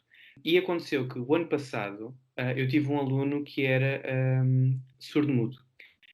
E então, nós num plano de marketing temos um dos 4 P's que tem a ver com a comunicação, e existe uma máxima que é não existe não comunicação. Ou seja, eu mesmo estando calado, estou a comunicar contigo, estou a passar-te uma mensagem. E quando entramos em comunicação, eu precisava de uma forma de interação onde aquele aluno pudesse também entrar. E então lembrei-me de utilizar o Codenames. Ao início, eles acharam que aquilo era um bocadinho estranho, não é? Portanto, alunos com 18 a 9 anos acham, olha, estamos aqui nesta, vamos fazer uma brincadeira. A verdade é que funcionou muito bem. Eu, como é óbvio, fui tendo outros jogos com eles, mas assumidamente trazer um jogo que existe no mercado e levá-lo para a sala de aula, acho que foi talvez dos primeiros contactos. E funcionou muito bem. E porquê? Porque eles tinham um conjunto, eu utilizei o Codenames Imagens, e o objetivo era indicar apenas uma palavra e um número. E eles tentarem, entre eles, comunicar dessa forma. Okay? O que é que eu consegui trabalhar com isto? Consegui trabalhar o espírito de equipa entre eles. Consegui também integrar o aluno surdo-mudo e nós tínhamos uma intérprete em aula. Portanto, também conseguimos fazer aqui essa ligação. Tínhamos a questão das imagens, que em termos de comunicação são muito mais dúbias, não é? É totalmente diferente eu ter uma palavra ou ter uma imagem que me leva a diferentes interpretações, e foi uma forma de, através do jogo, e eu não digo que perdemos 20 minutos de aula, eu acho que ganhamos muito da aula, porque utilizámos uma nova forma de interação entre todos e eu consegui-lhes passar muito mais facilmente este conceito de o que é a comunicação, para que é que serve a comunicação e como é que, consoante as restrições que eu tenho que a adaptar. E isso acho que foi o primeiro passo. Depois, a partir daí, comecei a utilizar mais algumas questões. É assim, não levo um jogo e ficamos ali uma aula inteira a jogar um jogo, não é isso. Acaba por agarrar diferentes mecanismos e adaptar àquilo que é o tópico principal daquela aula. Portanto, foi algo que funcionou muito bem, é algo que continua a funcionar. Para alunos do ensino superior é também interessante, porque eles estão claramente cansados de aulas teóricas. As minhas aulas não são sempre teórico-práticas, ok? Mas isto também tem a ver com a minha postura. Eu próprio, se estivesse sentado durante 1 hora e meia numa sala com alguém a debitar a matéria, também adormecia. Portanto, é uma forma de também conseguir estimular a interação entre o professor e os alunos, a interação entre eles e estimular aqui o interesse. E de certeza que quando eles estiverem a estudar aquela matéria, vão se lembrar da atividade que fizeram. Portanto, isto é também uma forma, mais uma vez, de reforçar que se os jogos de tabuleiro forem introduzidos nos diferentes ciclos de aprendizagem, e como é óbvio, sempre adaptados ao conteúdo e àquilo que tu pretendes, vais conseguir ou vais fazer com que mais facilmente passes a tua mensagem, ok? Mas que também consigas misturar aquele lado mais lúdico com o lado também da aprendizagem, ok? Mas eu acho que naturalmente os jogos de tabuleiro também te possibilitam isso, não é? Porque tens a própria interação entre as pessoas, tu vais aprendendo muito sobre comportamentos e sobre as formas de interação e o que é que a cara te diz. Imagina, se eu estou a dar uma aula e lhes digo, perceberam? E eles dizem, sim, mas não reagem. Eu percebi que não. Percebi que não. Portanto, esta ideia de empatia, não é? E perceberes as diferentes emoções e como é que a emoção quer dizer qualquer coisa e tu, com base nisso, podes fazer qualquer coisa, é extremamente importante em marketing e em comunicação. Mas eu acho que eles também estão habituados ao digital, que perderam muito destas questões de empatia e de compreensão do outro. Portanto, os jogos de tabuleiro podem ser uma forma de potencializar a socialização e ajudar também a perceber pequenas pistas daquilo que o outro está a dizer. E isso também aprende-se, vai-se treinando e eu tento treinar isso também com eles. Muito bem, e o facto dos jogos serem analógicos tem também uma diferença grande, que é o facto de, por exemplo, não tem interface, as próprias pessoas é que são a Uhum. interface, Uhum. e o jogo não funciona se as pessoas não o ativarem. Exatamente. E para o ativarem tem que o perceber. E ao Uhum. perceberem os mecanismos, estão a perceber quando as coisas estão integradas, que é Claro. uma coisa que às vezes não acontece e alguns professores caem nesse erro, que é de fazer assim umas coisas com jogos e depois só avanças no jogo se respondes a uma pergunta ou se. Pronto. Nós sabemos que depois aquilo acaba por ser um desmotivador, não é? E acaba por Uhum. quebrar tudo aquilo que é o design de um jogo que nós queremos, que é com fluxo e sem downtime e que as coisas estejam Uhum. integradas. Mas se nós conseguimos fazer esta integração, realmente podemos ter coisas poderosíssimas e é como dizias, de certeza que os teus alunos que jogaram aquilo não se vão esquecer daquilo, seguramente. Uhum. Aquilo ficou-lhes na E já memória, de agora, certeza. deixa-me só acrescentar uma coisa. Eu conheço muitas pessoas que me disseram que as aulas de história mais facilmente aprendem coisas sobre história a jogar jogos relacionados. E aqui talvez numa perspectiva mais de videogames, em que como a história te é contada e tu interages com a história, tu mais facilmente lembras dela. Ok? E acho que se conseguimos, por exemplo, para as aulas de história, trazer também mais jogos de tabuleiro que te apresentem determinados contextos. Imagina, um jogo sobre os descobrimentos portugueses ou sobre toda a parte do colonialismo, etc. Okay? Como é óbvio, há certos temas tabus e algumas coisas que têm ultimamente levantado algumas questões. Mas às vezes aquele contexto é importante para tu perceberes mais facilmente o que é que se passou. Imagina, há um jogo que é o Royals, que tem a ver com todas as influências que aconteceram na Europa e nas diferentes cortes. Okay? Ponto 1. Se tu tiveres o mapa da Europa com as cortes representadas, vais-te lembrar visualmente, tu vais-te lembrar do mapa, vais-te lembrar das coisas. Esta ideia de intriga, o que é que tu vais fazendo? Pensa no Ticket to Ride, os mapas, não é? Tens um mapa, tens as diferentes cidades, tens as diferentes ligações. Os portugueses são todas estas questões dos descobrimentos, mas os portugueses são péssimos a geografia. A geografia.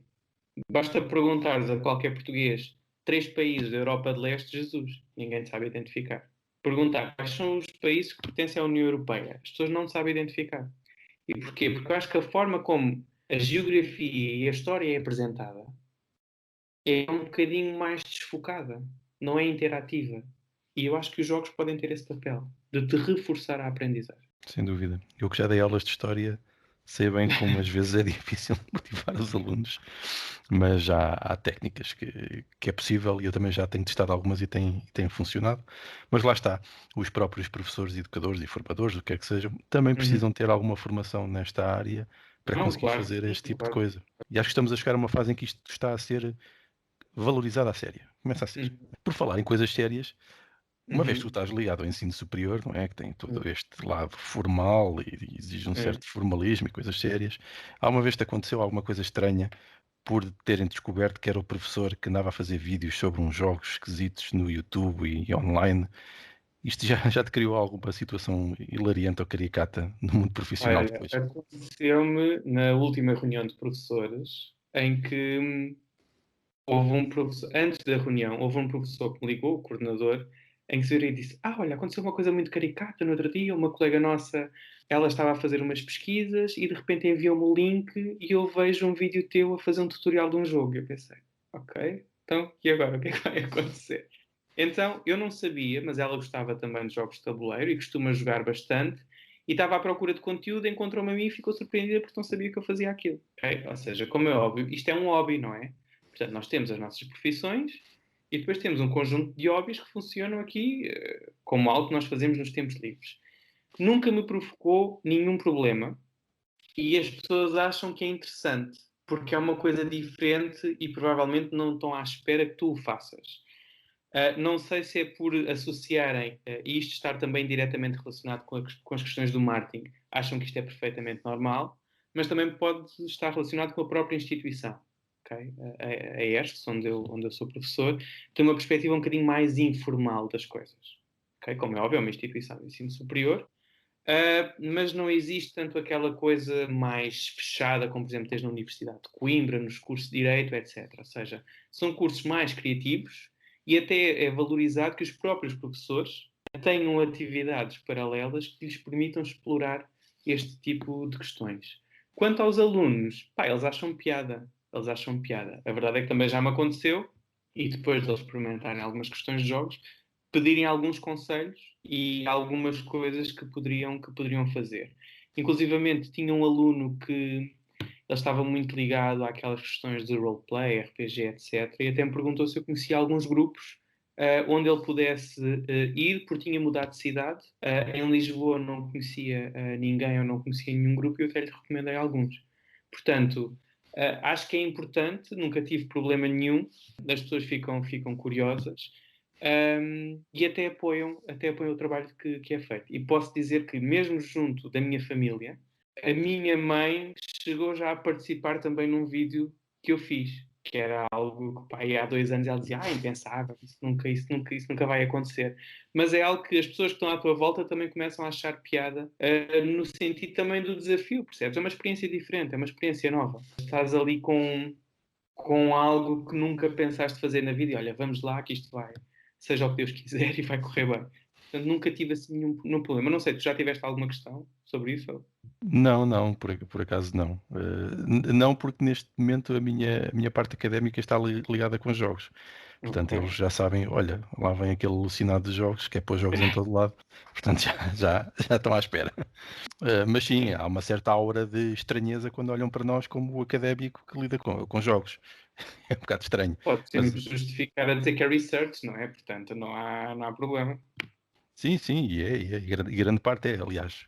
No meu caso, o canal tem assumido alguns contornos em que ele tem-me servido para explorar algumas coisas e às vezes até serve de ligação para divulgar e para complementar coisas que eu faço na Uhum. prática, em projetos ou em algumas investigações específicas. Portanto, tem tido esse complemento também.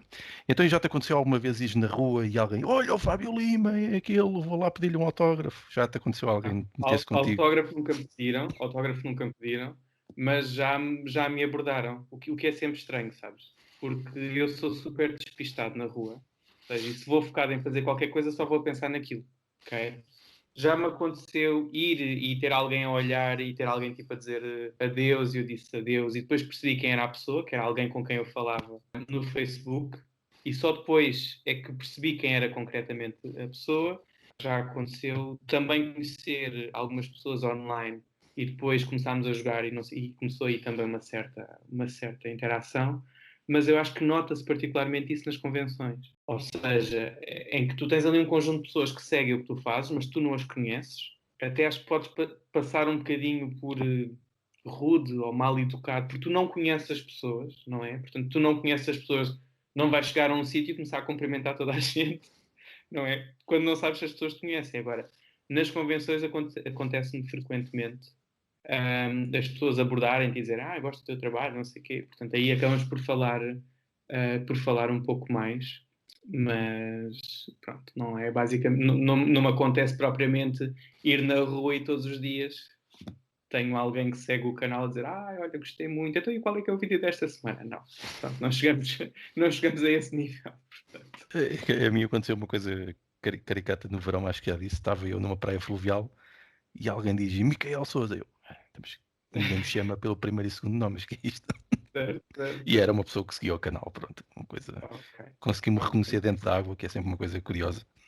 ok, ok, mas que é, porque tinhas a cabeça de fora e Eu estava acho que só assim. tinha a cabeça de fora e ele deve ter feito um Ok, enquadramento com a estante e deve ter dado. Eu, como estou sempre com mau aspecto, não meto maquiagem para os vídeos, portanto, deve ter sido fácil reconhecer.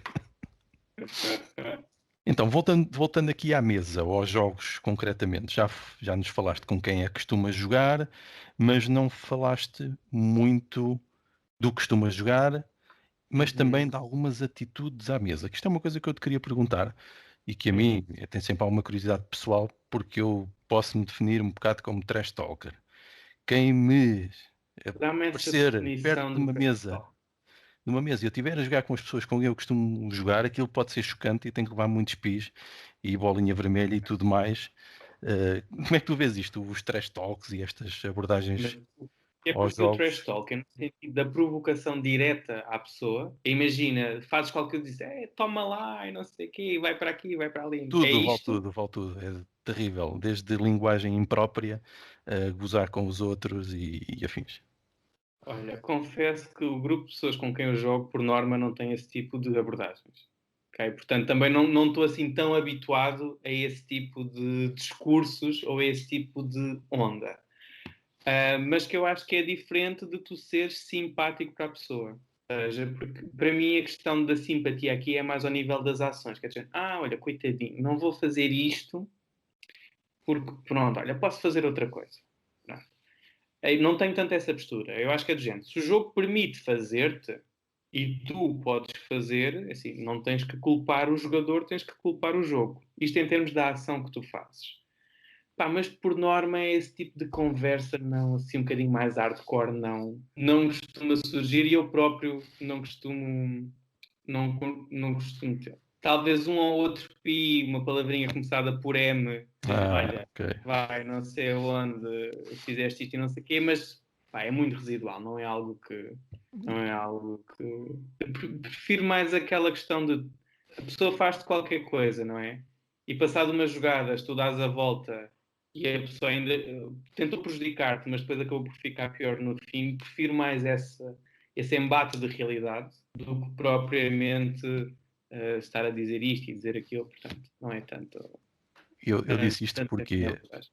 disse isto porquê? Porque, como tu sabes até melhor do que eu, vivemos numa época em que tudo o que nós dizemos é analisado, Uhum, ainda mais como produtores de conteúdos, nós estamos uhum, constantemente a comunicar, lá está tudo a comunicação, e por uhum, vezes podemos comunicar coisas indesejadas. E também uhum, estamos numa época, não é? Do politicamente correto ou do politicamente incorreto. Há aqui duas versões uhum, polarizadas, quase, não é? Ou ir por um lado ou ir por outro extremo. E nós vemos como é que isto até tem tido alguns impactos na indústria, quando às vezes uma coisa dita fora do contexto, que por exemplo uhum, era o caso que eu estava a dar, no contexto em que eu estou a jogar com pessoas que eu conheço, no ambiente que eu conheço e que aquilo faz sentido naquele microcosmos que é o jogo que estamos a fazer, mas que fora eu não vou falar assim para uma pessoa, obviamente, normal. sim. Como é que tu vês isto? Achas que é um perigo para a indústria, para o hobby? Como é que nós lidamos com estas coisas? Isto é uma coisa que a mim me preocupa. Eu tenho tido imensas conversas sobre isso. E tenho tido várias conversas até com algumas editoras portuguesas, editoras espanholas, por causa de diferentes projetos, e depois um dia falamos sobre isso. A verdade é que eu acho que toda a gente fica muito inflamada com qualquer. Ou seja, é muito fácil nas redes sociais, com uma pequena coisa que foi dita e que depois é tirada fora de contexto, ficar tudo muito inflamado e começar-se a tomar 50 mil partidos e opiniões. E percebo que aconteçam algumas questões, mas essa parte aí preocupa-me, que é qualquer coisa que tu digas é mal interpretado, podem não te dar a possibilidade de tu te justificares e depois começam logo a tirar um conjunto de conclusões. Essa é a parte que me preocupa. Agora, também acho que as pessoas, vivendo em sociedade, também têm que ter alguma consciência das coisas que estão a dizer. Okay? Portanto, tu não chegas a um sítio qualquer e começas a mandar cá para fora tudo aquilo que tu achas. Pronto. É porque nós sabemos, mais uma vez, às vezes as pessoas criticam só por criticar sem qualquer argumento. Portanto, isso para mim vale zero. Quando isto depois mexe com temas um bocadinho mais sensíveis da sociedade, eu acho sinceramente, da mesma forma que tu na rua tens este tipo de sensibilidade e de abordagem, quando estás atrás de um computador também tens que a ter. Okay? Portanto, eu acho que as pessoas têm que ter alguma consciência daquilo que estão a dizer. Mas, mais uma vez, acho que têm que ter a liberdade de dizer aquilo que acham fundamentando. E eu tenho que ter a liberdade de dizer o que acho, ou contra-argumentar, ou dizer completamente o oposto. Okay? Agora, há coisas e coisas que se dizem, não é? E acho que aí porque para mim o tema devia ser esse. Ou seja, é ter um bocadinho de consciência das coisas que estão a ser ditas e da forma como são interpretadas. Mas eu acho que depois existe o outro lado, que era o que eu estava a dizer, que também estamos a entrar no extremo de que qualquer coisa que tu digas é tirada de contexto e com base nisso forma-se.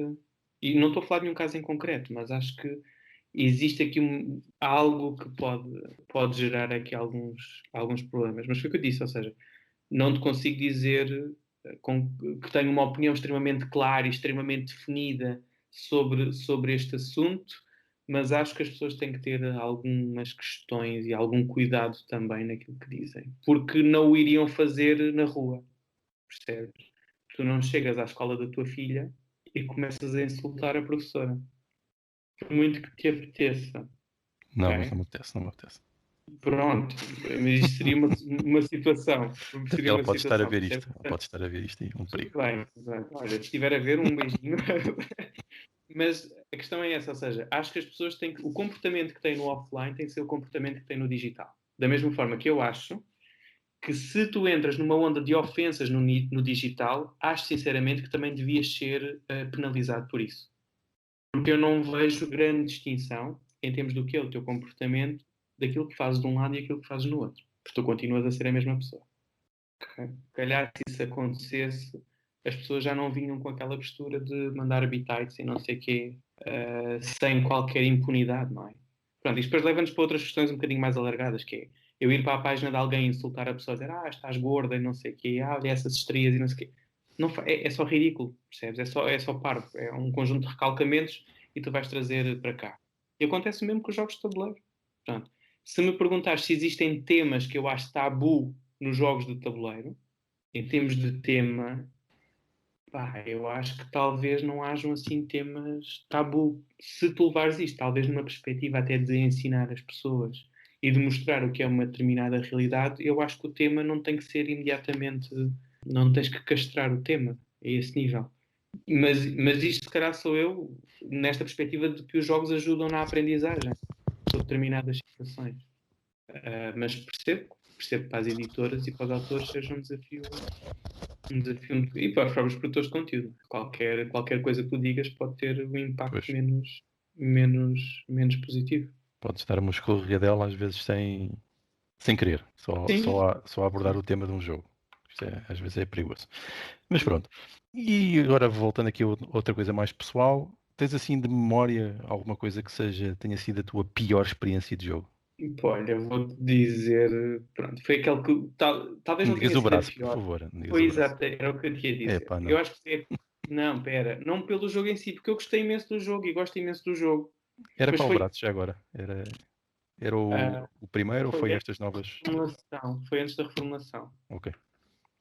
Pronto. Agora não me estou a lembrar do outro. Não, acho que era mesmo só braço a braço. Era Que o era. primeiro. É o equivalente ao Vanquish Zone. Exatamente. Sim, exatamente. Foi pela experiência em si. Percebes? Ou seja, e eu acho que o mesmo jogo pode ser fantástico com um grupo de pessoas e ser péssimo com outro grupo de pessoas. Portanto, a experiência social que tu tiras do jogo é importante para a avaliação que tu fazes do todo. Agora, como eu estou a dizer, a minha experiência não foi boa, mas eu gostei imenso do jogo. Mas a experiência em si não foi. das mais fascinantes. Ainda bem que não disseste o nome das pessoas. Seria assim, não. Se não tinhas aí uns haters depois a minar-te no canal, todos os dias Não, a por tirarem-te acaso braços. gosto muito deles. Não, mas eu disse que não se joga ao ponto. Feito uma pausa para ir depois lá acabámos o jogo. Então, e assim a melhor, uma que tenha sido realmente fantástica, consegues identificar? Percebes? Assim, não há nenhuma que eu te diga que foi tipo a melhor experiência de jogo que eu tive, porque tive imensas, às vezes só a jogar a dois, às vezes a jogar num party game, às vezes a jogar a quatro, percebes?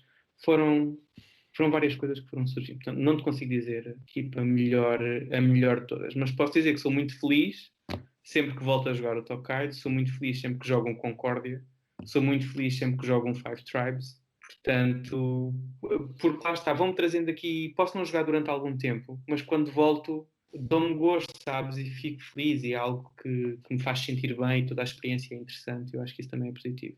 Então, isto podemos dizer que são alguns dos teus jogos preferidos, estes que tiveste a citar? Sim, sim, eu diria que estão à vontade no meu top 10. Ok. E então, e a nível de editoras, tens assim alguma que também seja preferida ou que gostes particularmente? Olha, em Podemos evitar Portugal, editoras portuguesas, pronto, que é para não. não, eu não tenho qualquer problema de falar das editoras portuguesas. Pá, eu acho que em Portugal tem sido feito um ótimo trabalho por parte das editoras e isso é inegável. Umas mais do que outras, umas com mais investimento do que outras, umas com melhores decisões do que outras, mas acho que no geral as editoras portuguesas estão a saber posicionar-se muito bem no mercado nacional e no mercado estrangeiro.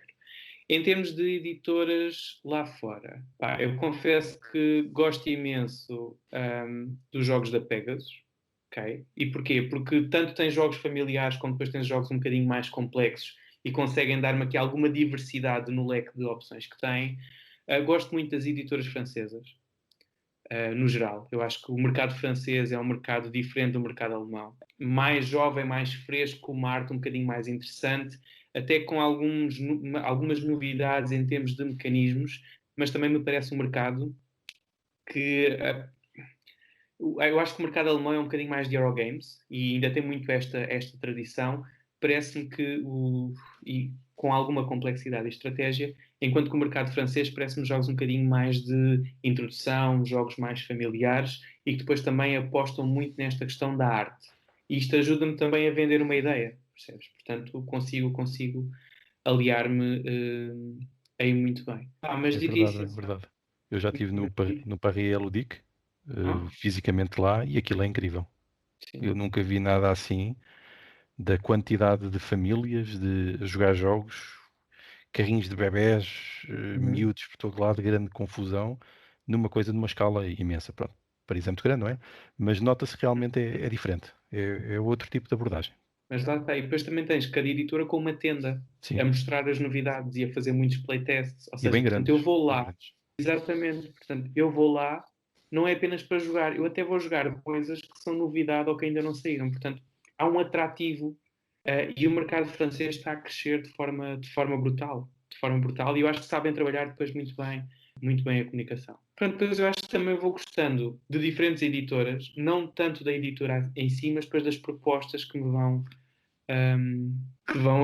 apresentando. Portanto, também é difícil, eu acho, com tantos autores reconhecidos, depois também fazeres aqui este filtro.